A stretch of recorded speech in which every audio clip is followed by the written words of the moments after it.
Dutch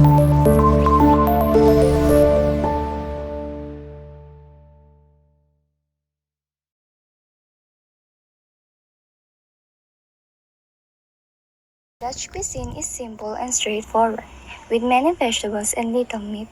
Breakfast and lunch are typically bread with toppings like cheese, while dinner is meat and potatoes, supplemented with seasonal vegetables. The diet contains many dairy products and was relatively high in carbohydrates and fat, reflecting the dietary needs of the laborers whose culture molded the country. Without many refinements, it is best described as rustic, though many holidays are celebrated with special foods. As the Dutch Republic entered its golden age in the 17th century, dishes of this kind became available to the wealthy middle class as well, often consisting of a rich variety of fruits, cheeses, meat, wine, and nuts. The Dutch Empire enabled spices, sugar, and exotic fruits to be imported to the country. Vegetables, meat, poultry and salted, smoked or fresh fish and egg were prepared in the Dutch kitchens of the time. The meal started with green salads and cold or warm cooked vegetables with dressing, vegetable dishes with butters, herbs or edible flowers, and continued with numerous fish and meat dishes. Exotic ingredients such as dates, rice, cinnamon, ginger, and saffron were used. Savory tarts and pastries followed the meal ended with jellies, cheese, nuts, and sweet pastries washed down with sweet spiced wine. Of course, even the Golden Age, not everyone could afford such luxuries, and the everyday meal of the ordinary Dutchman was still a humble affair of grain of legume pottage served with rye. In the late 18th century, the potato gained popularity to become a staple food by 1800.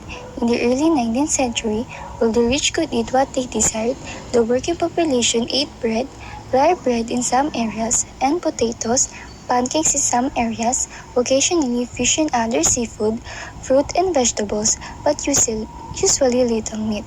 The diet of the Dutch in the 19th century consisted of some bread and a great deal of potatoes. Throughout the 19th century, many people suffered from some form of malnutrition. Potatoes, in fact, were often eaten at every meal, every day of the week. They were served with salt, sometimes vinegar, but without gravy or any other fat, making for a diet with incredible monotony.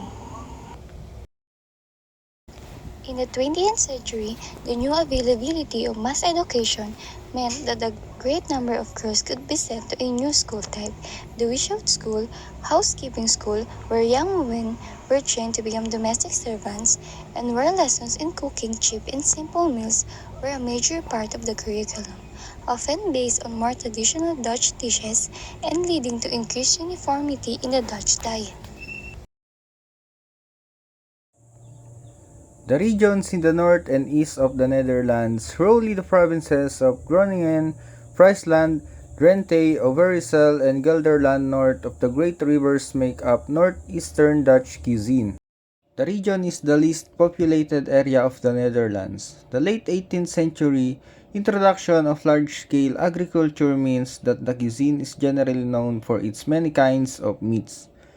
The relative lack of farms allowed for an abundance of game and husbandry through dishes near the coastal regions of Friesland, Groningen, and a part of Overijssel bordering the IJsselmeer also include a large amount of fish. The provinces of North Holland, South Holland, Zeeland, Utrecht, and the Gelderlandic region of Betuwe are the parts of the Netherlands which make up the region in which Western Dutch cuisine is found.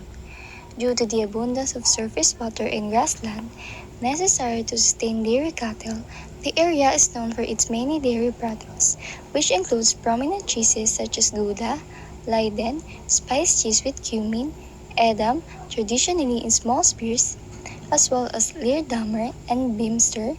Zeeland in South Holland produce a lot of butter, which contains a larger amount of milk fat than the most other European butter varieties.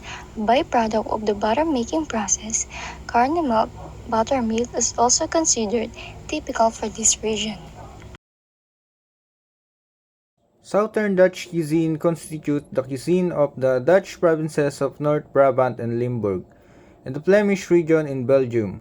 It is renowned for its many rich pastries, soup, stews, and vegetable dishes and is often called Burgundian, which is the Dutch idiom invoking the rich Burgundian court which ruled the Low Countries in the Middle Age, renowned for its splendor and great feast.